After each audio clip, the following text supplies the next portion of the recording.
Okay. Hello, everybody that I can't see. I think we should probably go ahead and get started. I'm sure there's more people joining. But good morning, good afternoon, good evening, wherever you're calling from, welcome. My name is Maya Goldstein. I'm Deputy Director of Research, Advocacy and Communications at Policy Cures Research. And I'm delighted to welcome you all to this event, which is the 15th annual launch of the GFINDER report on global investment in neglected disease R&D. For those of you who are a bit less familiar with GFINDER, the project tracks annual investment in research and development for new products and technologies to address diseases and health issues that disproportionately affect people in low and middle income countries. So GFINDER actually has 3 thematic health areas: neglected diseases, emerging infectious diseases, and also sexual and reproductive health.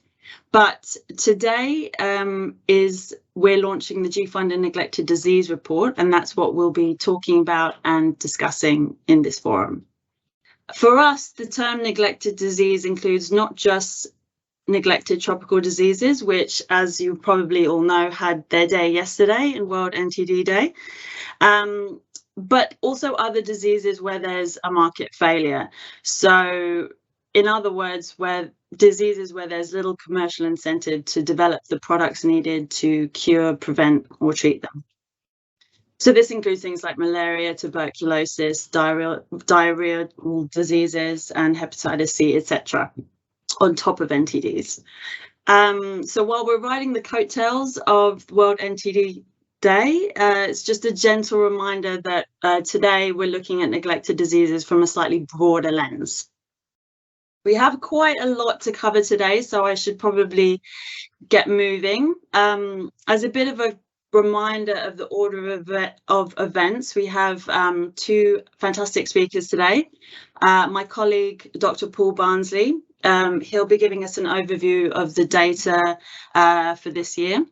This will be followed by a keynote address from our esteemed guest, Dr. Peter Hotez. After this, I'll host a short moderated discussion with them, which will then be followed by a Q&A with the audience, all of you guys, and we'd encourage you to ask any questions you have during that time. I have a few housekeeping things to do before we really do get started. Firstly, if you could please make sure your microphones are turned off during the event, that would be fantastic, just for noise quality for everyone. There is a Q&A at the end, as I mentioned, where when you're called upon, you can unmute and ask your questions, but until then, it would be great if we could keep them off. On the other hand, it's really lovely to look at people's faces. So if you're so inclined to share your camera with us, that would be fine. We are recording this event. You probably saw the signal when you entered, so just be aware of that. There's also an opportunity to turn on subtitles. You just need to select more actions, which is the 3 dots, I think, at the top of your screen. Scroll down to select turn on live captions, and you can turn them on and off at any point. You're more than welcome to post on Twitter throughout the event. Our handle is at PCures Research, and our guest speaker, Dr. Hotez, is at Peter Hotez. Also, if you have any technical issues during the event, you can either contact us through the chat function or email us at gfinder@policycuresresearch.org, and someone will help you. So without further ado then, I'd like to introduce our first speaker, my colleague, Dr. Paul Barnsley. Paul is a senior analyst at Policy Cures Research and lead author of the annual GFINDER Neglected Disease Report, which is the one we're launching today. He's also the lead on GFINDER's biannual Emerging Infectious Disease Report too. As a health economist by background, Paul's previous work has included positions with the United Kingdom's Office of Health Economics, Deloitte Access Economics, and a senior health economist for the Royal Lifesaving Society. Besides neglected disease R&D, Paul's work in the health sector is focused on the pharmaceutical industry, drowning prevention and epidemiology, and evaluation of healthcare interventions.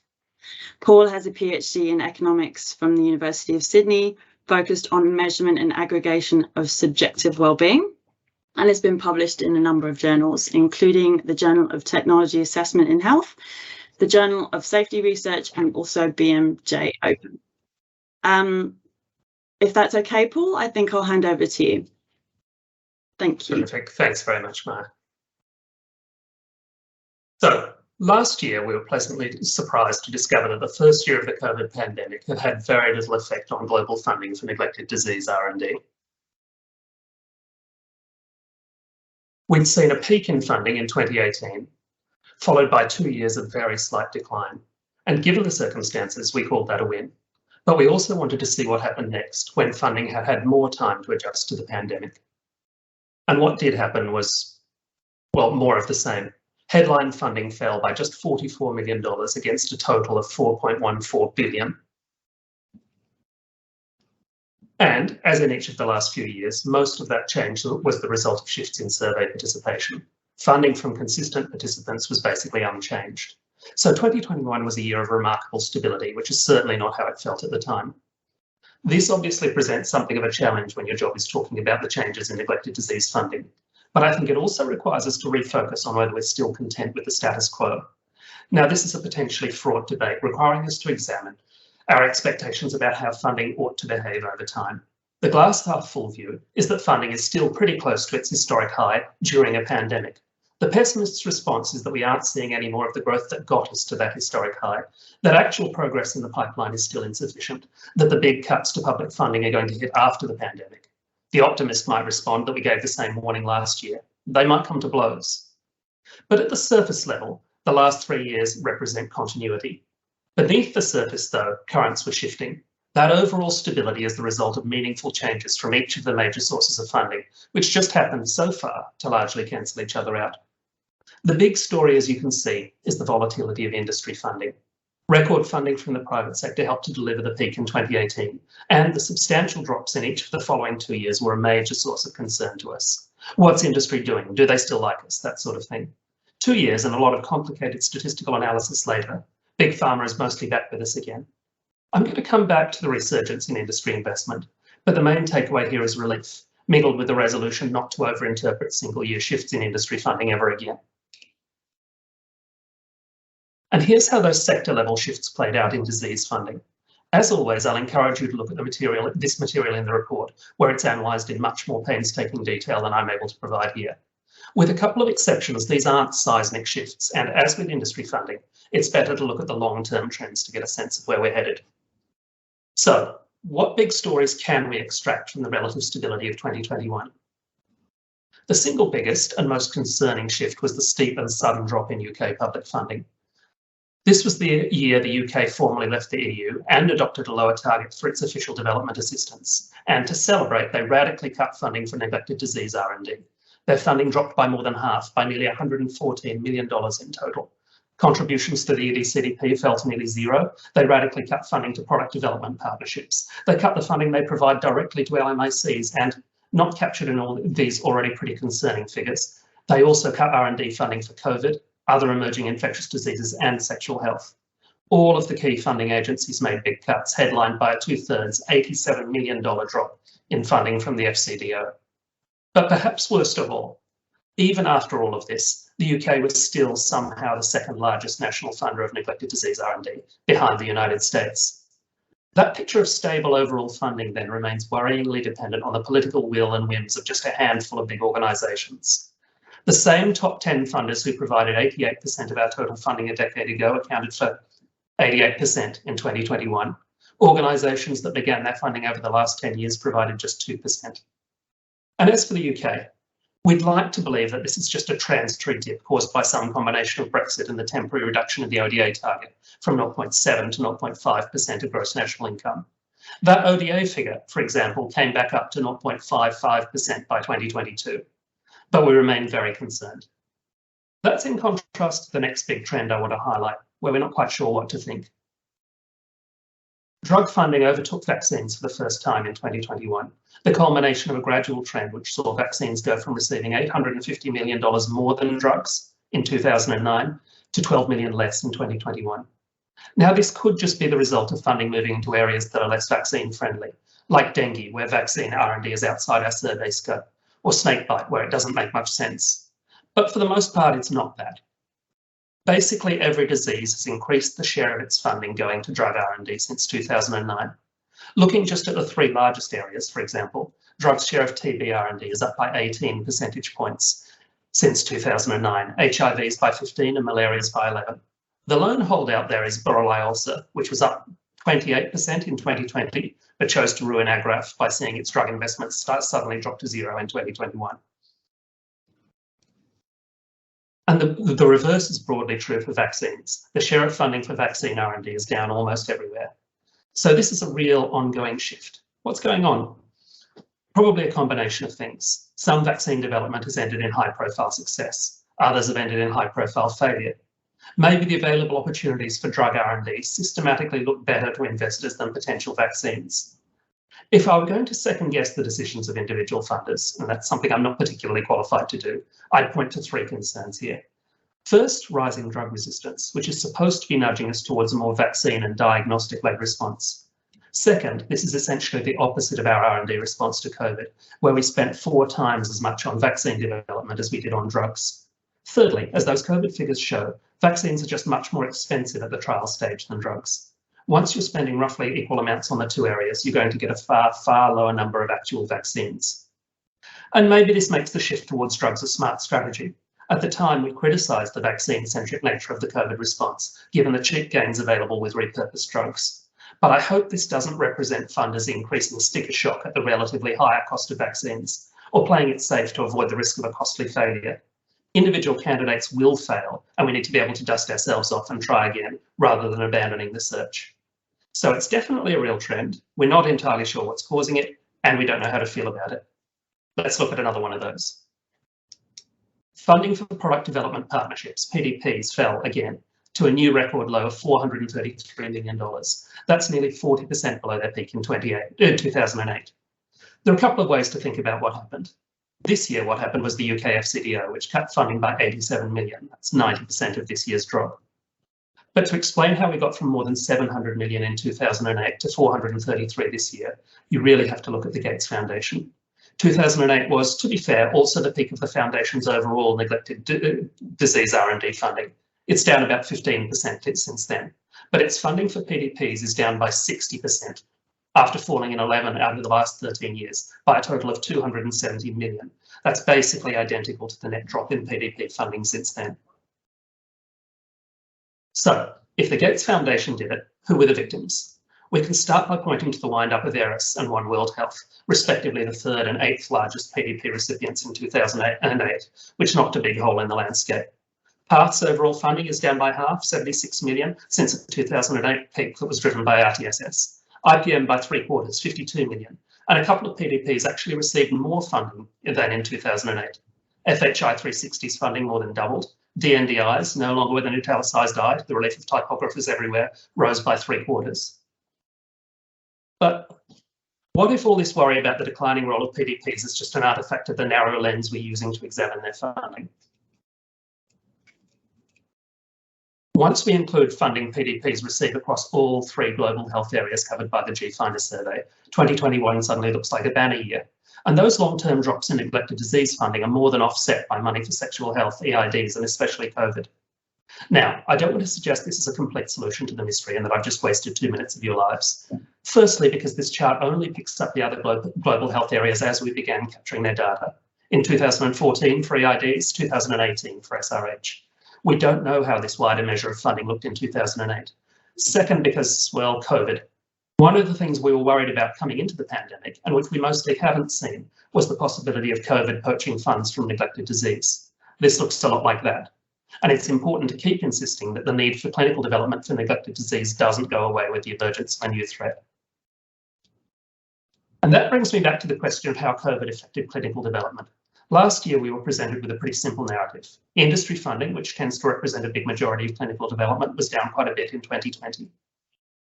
One funder told us this was because they had trouble conducting trials during a pandemic, which, makes sense. So we were worried that a lot of the continuing activity we did see in 2020 was just the slow response of scheduled disbursements to the sudden shock of lockdowns and travel bans. And so we expected things to get even worse in 2021. In good but confusing news, they didn't. Instead, they rebounded back to roughly where they were in 2019.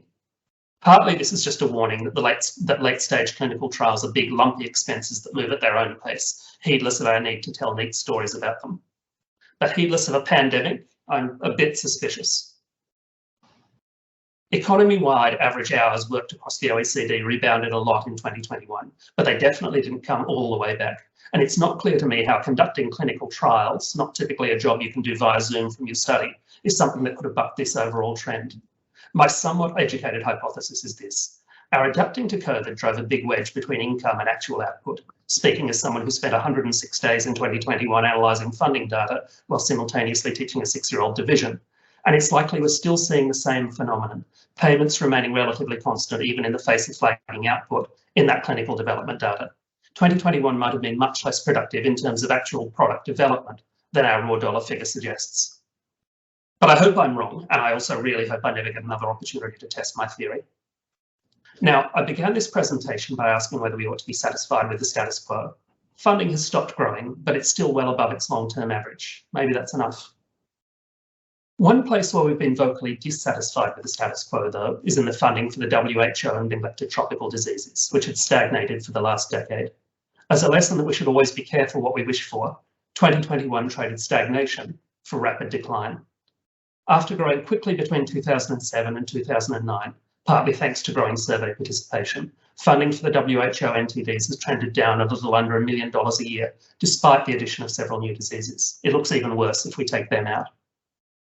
What we saw in 2021 was a drop of more than 10% across a range of diseases. Both trachoma and borreliosis saw their participation-adjusted funding fall by more than 2/3. Kinetoplastid funding reached a record low. Funding for leprosy was the lowest it's been since 2007. If we poke a bit at the data, we can see a few scraps of good news. The picture looks slightly better if we include funding provided by intermediary organisations instead of the funding they receive, mostly thanks to NTD funding from the EDCDP.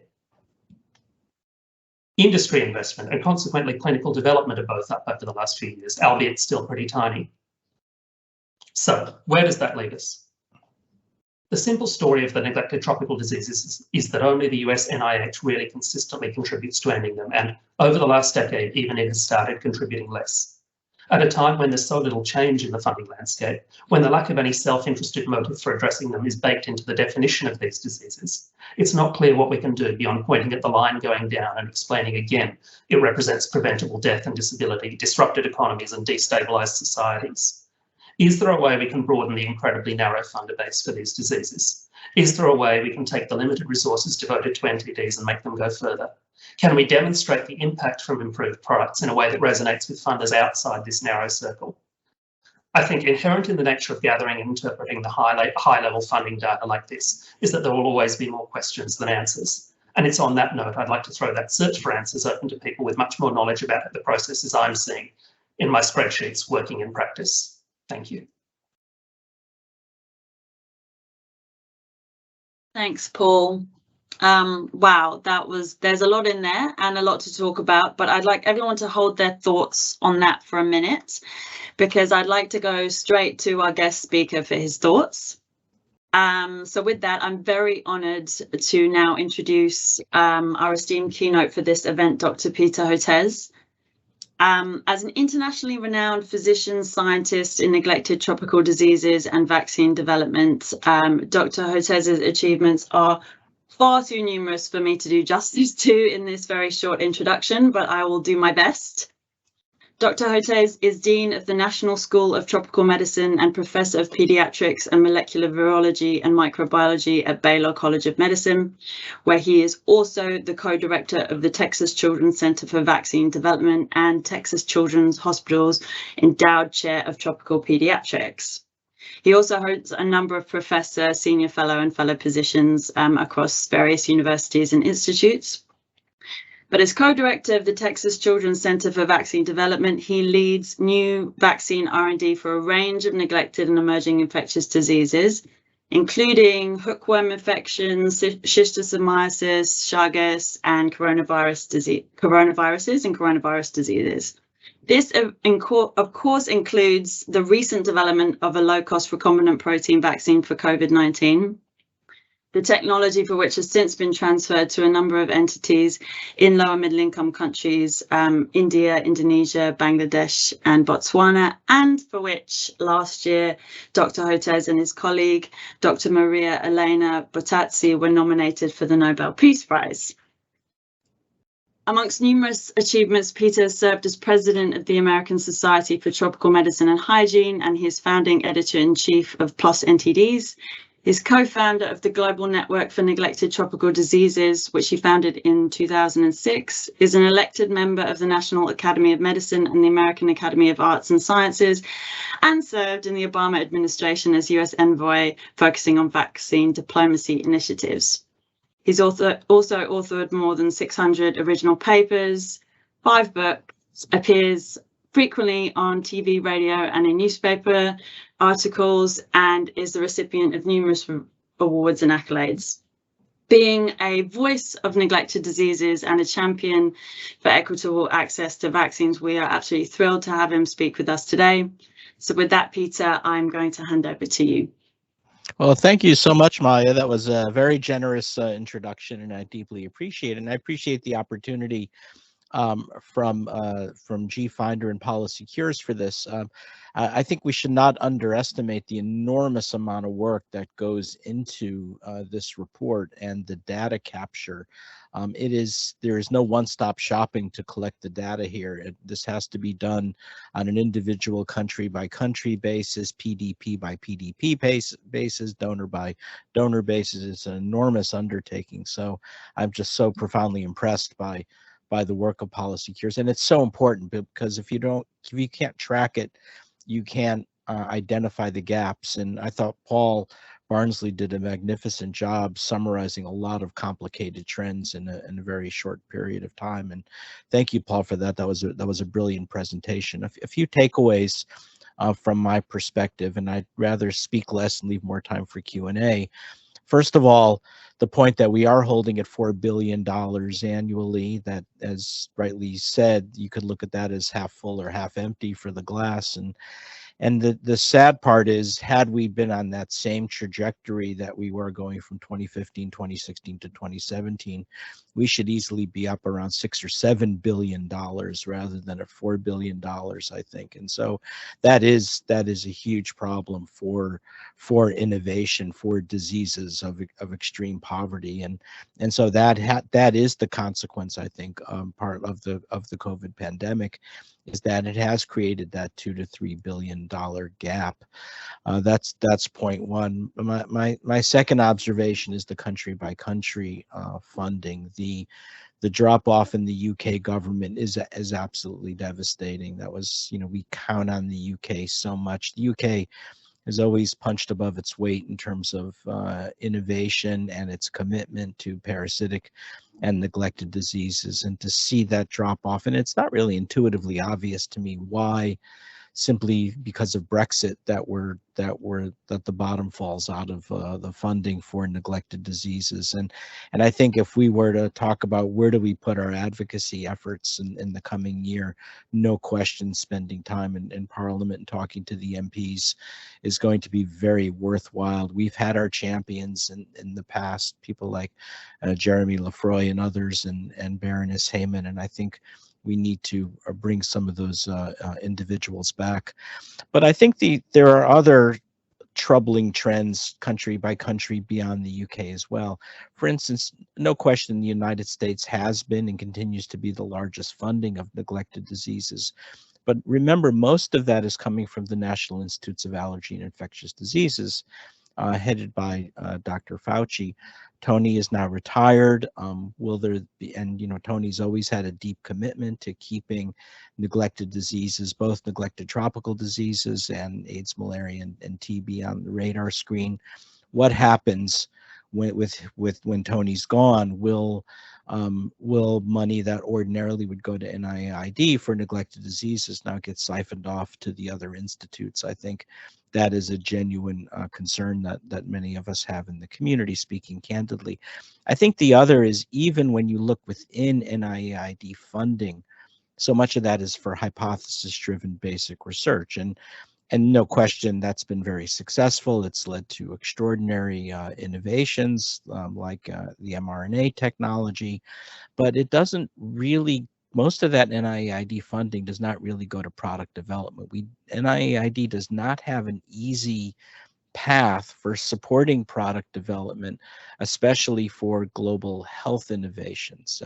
The thinking is you support the universities make discoveries, they license that to the pharma companies, and that's been very successful, but less so for global health innovation. So there's really no obvious mechanism for the United States to support PDPs. And over the years, as important product development partnerships like DNDi and others have come to the United States to seek support, I mean, they've found this as well, that we don't really fund.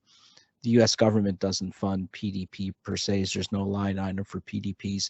A little bit through USAID, which is not part of the Department of Health and Human Services like NIAID is, but rather through State Department. There has been some line item funding in the past for IAVI, the International AIDS Vaccine Initiative, but that is a gap. And so another place that we think about putting advocacy is to educate the leadership of the United States Agency for International Development and the State Department to also engage in product funding. And that's going to be especially important as we see big wrenching changes coming out of NIH and NIAID. I think another comment for the countries are calling out the underachievers. What is China doing for global health R&D? It's been very hard to capture it. China's the second largest economy. They can and should be doing more for neglected disease and innovation. And so having those discussions, not everything is so dark. We've had a couple of countries step up. Japan through its GHIT funding, the Global Health Innovation Technology funding. Korea through its Right Fund, Research, Innovation, and Global Health. And for full disclosure, I have a bit of a conflict of interest in that since I'm on the board of governors of the Korean Right Fund. But those two innovation funds, I think we should look to for the future. What these are public-private partnerships, more or less, between the governments and the local life sciences industry. So either Korean life sciences, Japanese life sciences, and of course the Gates Foundation is involved in that. And even though the overall level of funding is modest, I think the idea is there. And if I were king of the planet, one of the things that I would really start to look for is how could we reproduce at a much larger scale those GHIT and Right funds for all of the G20 countries. The G20 countries account for about 85–90% of the global economy. That's where we need the others to step up. So what's Brazil doing? The answer is not enough. What's Argentina doing? The answer is not enough. What's Mexico doing? Not enough. And the list goes, it's Indonesia doing, and the answer is not enough. We need, I think that is really the one biggest place that we have to move, is getting the other G20 countries to really step up. The other trend that Paul rightly pointed out was the rise in drug support at a commensurate loss, or maybe even greater loss in vaccine support. It's not hard to understand why. If you were to talk to an investor and say, hey, do you want to invest in a small molecule drug, which can have a relatively quick time horizon and more modest upfront investment, or do you want to invest in vaccines, which has time horizons of biblical dimensions, actually more than biblical dimensions. Biblical dimensions are 7 years. This could be our schistosomiasis vaccine we started working on in 2004, and now it's in phase 2 clinical trials. So these are decades-long time horizons. At times, the risk is high, the investment's high. So vaccines are never a good, quote, investment when you're talking to a typical investor. And this is why we need the PDPs, because the PDPs are in the long run, are there for the long haul. And I would, although Paul did not break it down for us in terms of PDPs, my guess is that that big sharp decline that you saw in PDP funding, if you were to break it up by drug and diagnostic funding versus vaccine funding, that's where you might even see a greater disparity, that you might really see the bottom falling out of vaccine PDP funding. So, you know, ARIS is essentially no longer with us and some of the others. And so that's where we're seeing the big fall off. Now, the answer might be from some of the donors, well, maybe that's not so terrible because we do have industry stepping up to develop vaccines. In the Serum Institute of India, we're of course working with, but we've been working with Biological E for quite a while. You have GSK and Novavax has provided an important adjuvant for a malaria vaccine, and that's all well and good. Here's where you kind of get into a problem, particularly for diseases that are of regional importance but not global importance. You're not going to get the multinational pharma companies to step up and make those vaccines. So for instance, a few years back, the head of the African Regional Office of the World Health Organization grabbed me by the arm and when he was visiting Washington and said, "Peter, we need a Buruli ulcer vaccine." And he's absolutely right. We need a Buruli ulcer vaccine. Who's going to make the Buruli ulcer vaccine, which is a horrific problem in Togo and in Ghana and other parts of West Africa, but not really many other places. The pharma companies aren't going to make that vaccine. A PDP might, and so here's why we really still need to support the PDPs and especially the vaccine PDP. So that is problematic. That we are, you know, a lot of these were set up starting in the late 1990s. The funding accelerated in the early 2000s. Many thanks to the Gates Foundation for providing a lot of that seed funding. The seed funding that Gates provided for us, for instance, 20 years back, you know, has paid off in terms of an investment making a global health COVID vaccine. Even though we haven't been funded by Gates for well more than a decade, you know, that still helped establish an infrastructure that allowed us to make COVID vaccines for the world that have been given, or the technology that's now been given to 100 million people in low and middle income countries. So the ongoing support for PDP, you know, PATH is so important. It understands the global health landscape. It understands not only how the Gates Foundation works, but how the government works. I can't say enough good things about the PDPs that are with us, not only the vaccine PDPs, but organizations like FIND, etc. These are international resources. These are international treasures, and it's really important that we look out for them. Finally, a last couple of comments. We've gotten into this very bad habit when it comes to supporting neglected disease R&D, especially neglected tropical disease R&D. You know, for instance, for something like HIV/AIDS or malaria, it's understood that just because we have anti-malarial drugs and bed nets doesn't mean we don't need a malaria vaccine. Of course we do. Just because we have condoms and antiretroviral drugs, we shouldn't say we don't need an HIV/AIDS vaccine. Of course we do. But for neglected tropical diseases, we've gotten to this very bad habit of saying, hang on, you only get one shot on goal. If we have praziquantel, that's all you get. You don't get the other stuff. And the truth is, neglected tropical disease targets are every bit as complicated and every bit as deserving as diseases that have multiple modality for R&D. And yet we've gotten into this mindset, and I don't quite know how that happened, whether it's from the donor community or the global health policy community, one shot on goal. And so being so stingy with R&D for all of the neglected tropical diseases, we need multiple modalities to be supported. And finally, I'll end by saying, since as many of you know, the other hat I wear is going up against anti-vaccine activism and anti-science attitudes.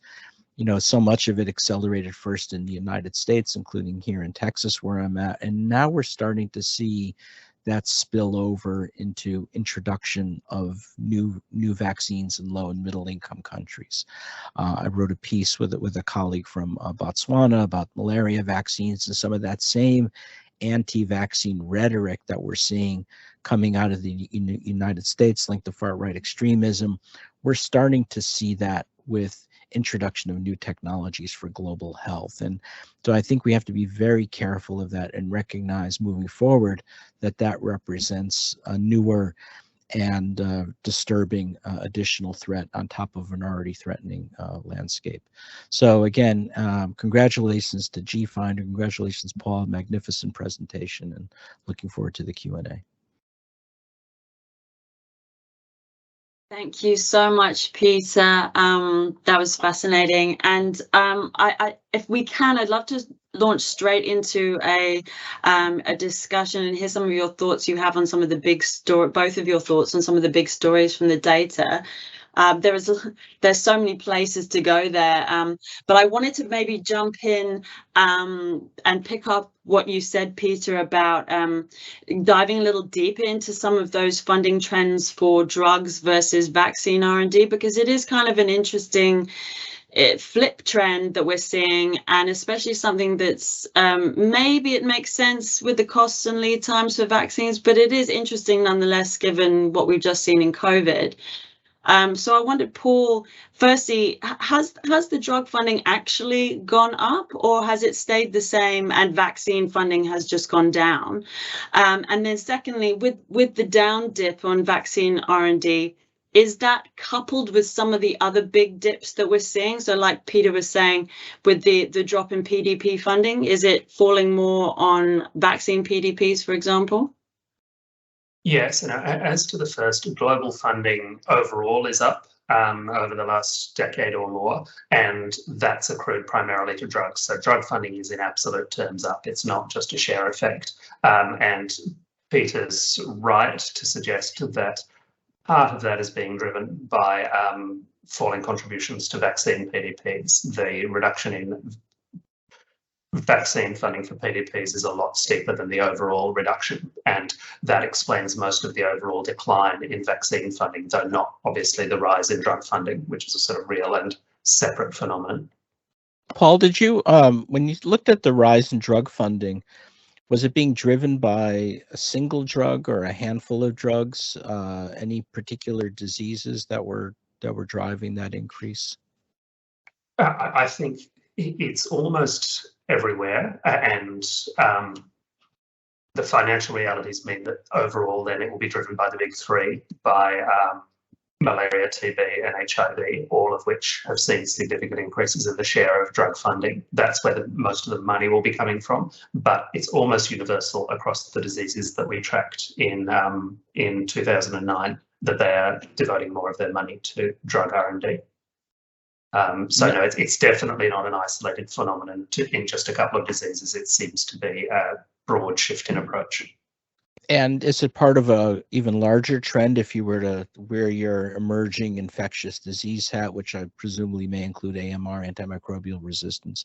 Is that also an upswing in drug funding? That's putting me on the spot. My sense is no.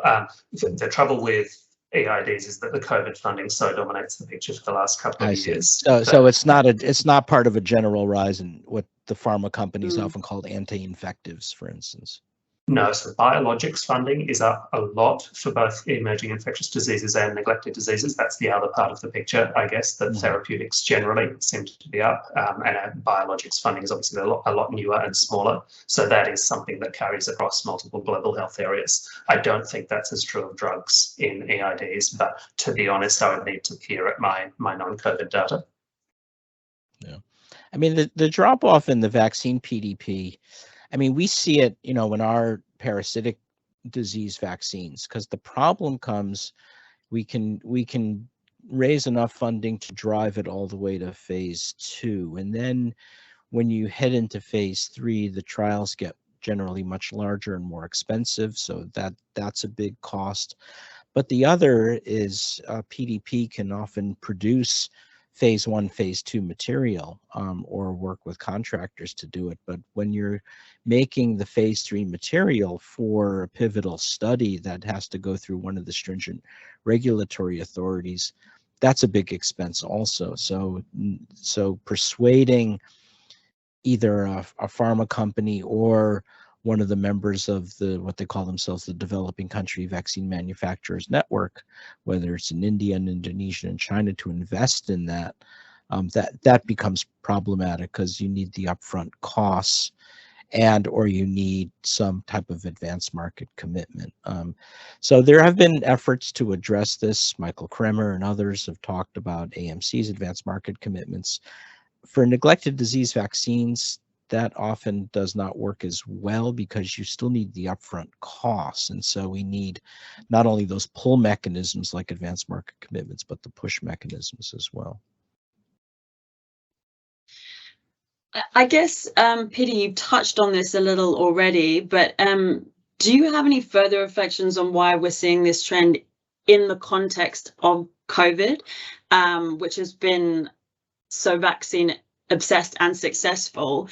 I mean, do you think COVID, the success of COVID vaccines and vaccine R&D has had an impact on neglected disease R&D in a positive or a negative way? Well, it should be a wake-up call that we can't rely on the multinational pharma companies. I mean, look at the failure of COVID-19, the vaccine equity failure. The idea was only the big pharma companies have the chops to pull this off. We're going to incentivize Moderna and Pfizer and the others and provide, billions of dollars in advanced market commitments and support R&D costs. And we got a lot of interesting vaccines and innovation. But with some exceptions, maybe the exceptions of the adenovirus vectored vaccines, that technology did not filter down to the low and middle income countries in real time. It was just too slow. So, and I know this because I was getting frantic phone calls from ministers of health and ministers of science all during 2020 and 2021. And it's not, and you don't want to demonize the pharma companies either because they did a lot of important things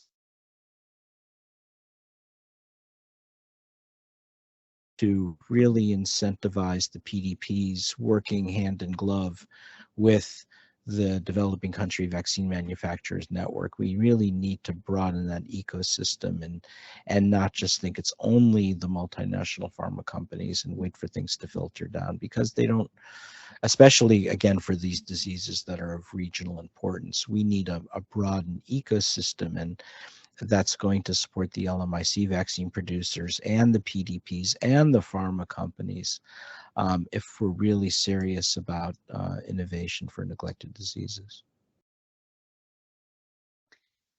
It would be, I think we don't have a lot of time left before we go to audience Q&A, but it would be really interesting to circle back to talk about the neglected tropical disease funding, stagnation, drop. There's a lot to talk about there, but I think, Peter, you touched on this in your opening remarks about ways of doing things differently, and not just about increasing investment, but also entering a new paradigm where it's not just one shot on goal. Do you or Paul have any ideas on how we can do that, how we can change the thinking and how we can increase interest, investment and expectations for NTD funding and R&D? Well, I think one is, if you were to look at the World Health Organization Department of Neglected Tropical Diseases working with TDR, it would be nice to have for each of the 20 neglected tropical diseases a list of a portfolio list of what the needs are for drugs, diagnostics, vaccines, and in some cases in vector control technologies. and then you'll get a better sense of it. Then I think that would be extremely helpful. And you know, too often we get into this kind of tug of war between funds for implementation versus funds for R&D, and it's kind of an artificial construct. About a decade ago, I wrote an article with Bernard Picol from DNDi, which, because they were using this argument of tool-ready, tool-deficient diseases, and basically the paper says, well, all neglected tropical diseases are tool-deficient, ... and all the neglected tropical diseases are tool ready. Yeah, I mean, yes, we do have something to offer for every neglected tropical diseases, but it doesn't mean we don't need more. And so looking at the portfolio, not just within the individual modalities of, you know, drugs versus diagnostics, but also the whole landscape, taking a more holistic approach around R&D, I think could be extremely helpful. Thank you. Actually, I think we also have Dr. Dirk Engels, who's the former director of the NTD program at WHO and now senior advisor at Uniting to Combat NTDs, in the audience, who has agreed to offer some thoughts on this issue as well. Dirk, are you here? I can't see everyone. I hope so. Okay, great. I am here, but I apparently can't make my camera function. But anyway, that's okay. That's okay. I was going to ask you, being so immersed in the space, what you think we can do to address this funding gap, knowing that new data from the WHO came out yesterday, which also highlighted funding as a critical barrier to achieving the 2030 roadmap. Yeah, I think that is the core, actually, of the problem, and Peter stated it very well. We would need a more long-term corporate plan of both for R&D and for implementation, and how R&D can accompany implementation to reach the ambitious goals of the second roadmap, because the scale of ambition with the second roadmap has also increased with regard to the first roadmap. So the real core problem is the fact that the area of work is working with relatively few donors. So if one or a few drop out, that quickly becomes a problem that's difficult to overcome. But what we've also seen is that donor commitments to international funding structure take priority over commitments to specific areas of work, where they can easily take decisions to halt or to stop funding, basically from one day to the other. So what we need is predictable funding over a number of years, so that we can more corporately plan action over time. As I said, not only in terms of R&D, but also for implementation, and also transition towards that domestic funding. That is a buzzword, but it's not going to be overnight. It needs also some planning from now on to 2030.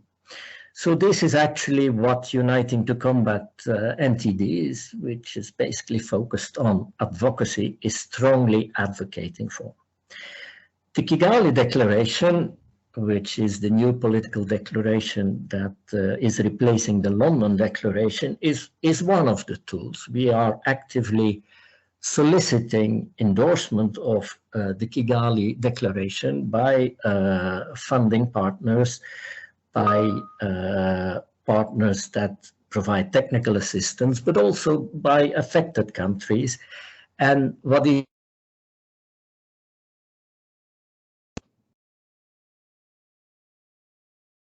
Oh, Dirk, are you there? I think we might have lost him. Oh, he dropped out. I hate to cut Dirk off because he's fallen out. Thank you so much, Dirk. But I think it would be great. Can you hear me? I'm back. Can you hear me? We can. Did you want to say any closing remarks before we go to the Q&A? I was saying that the new thing in the Kigali Declaration is that there is now also a commitment tracker, so that we can track what, how the funding and the contributions to NTDs are going.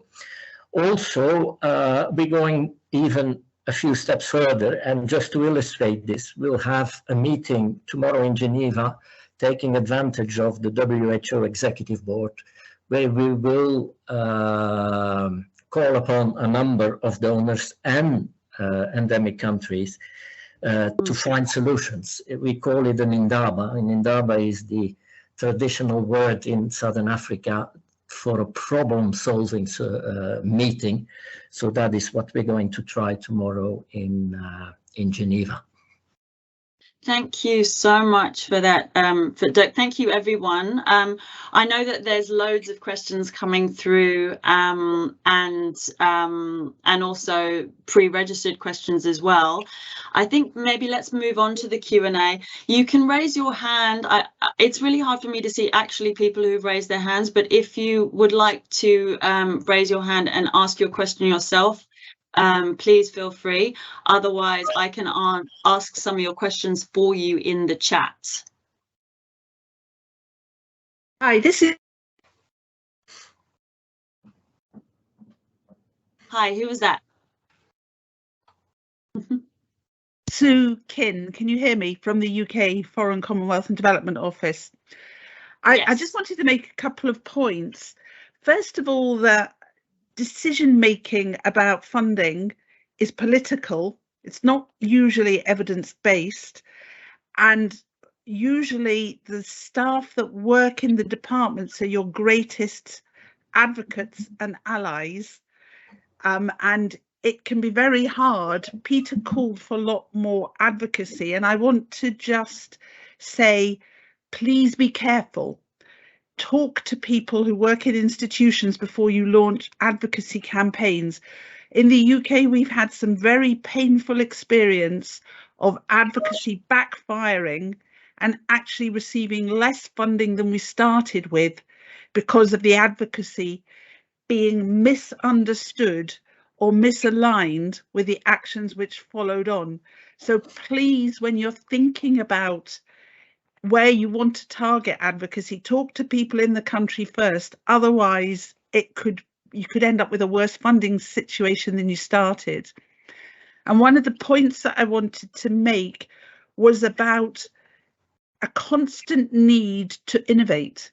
And politicians like to hear, this is new, this is on my watch, nobody's done it before. And I think that the PDPs suffer because they are successful and they are now fairly long term. And it's about how do we refresh messaging so that people aren't just saying, oh no, we're not doing that because somebody else did it. It's a real problem in terms of successful mechanisms, and we need to try and stress somehow how the value for money of something which is established and is working well and can pivot. So please keep that in mind if you're thinking about how you want to start advocating for additional funding. Over. Yeah, I think these are really terrific points, and this is and if you were to talk to people at USAID or the NIH in the US side, they'd probably say something similar. And part of the problem is they themselves are not allowed permitted to advocate. So they kind of have to wait and hope that someone comes to them to ask the question. So have that that is a first order of business, is consulting with those on the front lines and on what might be productive or less productive approaches. And you're right about the members of parliament, or in the case of the United States, the Congress. Members of the House get elected every 2 years and the Senate every 6 years. You start talking to them about a decade-long time horizon for a vaccine, and their eyes start to glaze over. So that is always a challenge as well.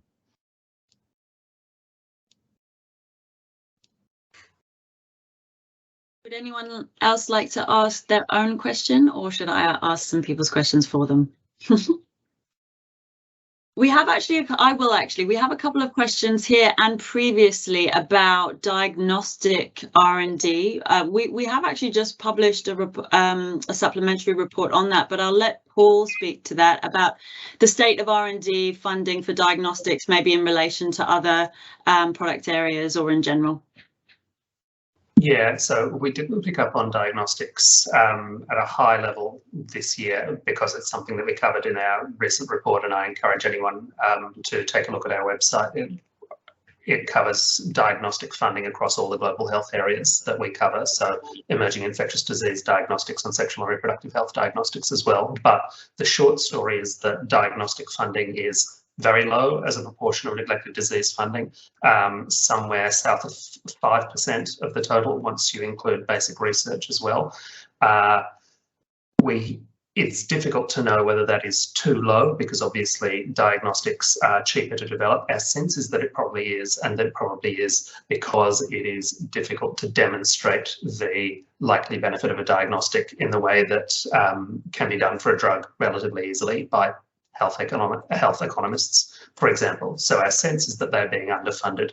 The high level story though is one of decline over the last few years, and diagnostic funding dropped by another 10%, I want to say, this year, and mostly that's reductions in hepatitis and HIV diagnostic funding, but another bad year for diagnostics, which sort of deepens our concern around underfunding in that area. You know, which is especially tragic, I think, because if you look at one of the few success stories of COVID-19, was the lateral flow technology and the home testing, and it really goes to show the power of how you can imagine if we had that kind of approach for the neglected tropical diseases, when people could get that kind of access to testing. And so it provides proof of concept that you can do things in diagnostic testing at scale for an infectious disease and at home. And so that you would think would be all hands on deck in doing that for many of the neglected diseases as well.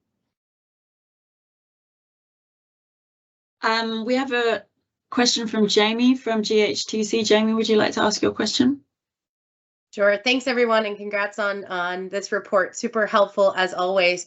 Just to take a step back, thank you, Peter and Sue, for what you said about some of the opportunities and challenges in the advocacy. We're definitely living that.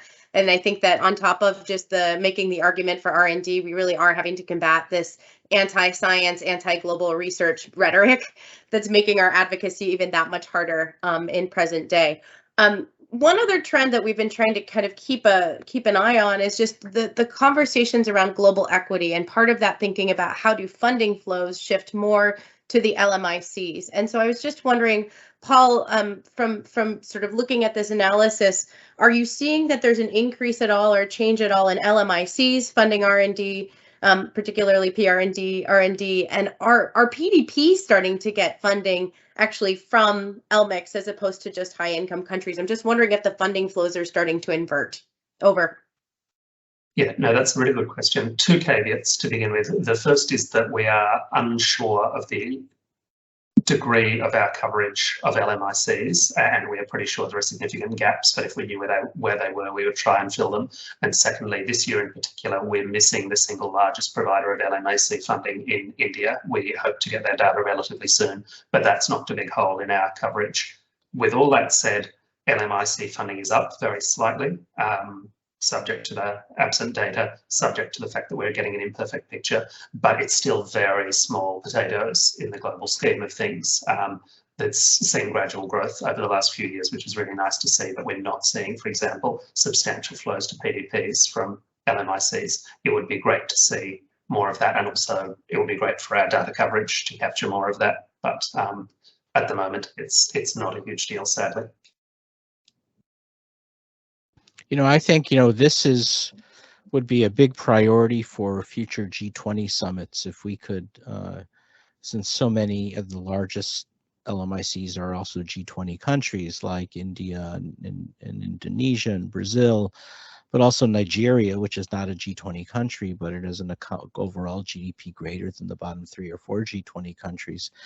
Getting that to the attention of the Sherpas and getting neglected disease R&D on that radar screen has been a quest that I've been pushing for a few years without much success. But I think and looking at models like GHIT and the Right Fund, because it gets to their own enlightened self-interest as well and promoting their own life sciences industries, I think that's a potential recipe for success. In terms of the global, convincing countries like the US and the UK of the importance of global health funding, I like pointing to the fact that in addition to the humanitarian tragedy of not vaccinating low LMICs against COVID, it worked against us ultimately as well. Remember, the Delta variant arose out of an unvaccinated population out of India, and Omicron out of an unvaccinated or undervaccinated population in Southern Africa. And so no one paid the price more from that than North American and European countries. And so keeping that on the radar screen, I think, is also extremely helpful. Thanks, Peter. I'm thrilled that there's so many questions still pending, but I think we're going to have to wrap up, unfortunately. Please feel free to email us your questions as well, or post them in the chat, and we can share those after. I would like to say a very special thank you to Peter Hotez for being here today, and also, of course, to Paul Barnsley for leading us through that data. The GFinder report is now live on our website, and it's also on our data portal. So some of the questions that you might have might be answerable through playing with the data there. We'll also email you the report along with some social media assets after this too. So please do continue the conversation on social media if you like. Because we're in our 15th year of GFinder, we're always looking at ways to improve or maybe do things differently. So we're going to include in our email to you a short survey to elicit some feedback on what you like about the report, things that we can do differently, and how we can improve. So it would be fantastic if you're able to fill that out. That's about it today. I think if you want to reach out with anything else, please feel free to email us at gfinder@policycuresresearch.org.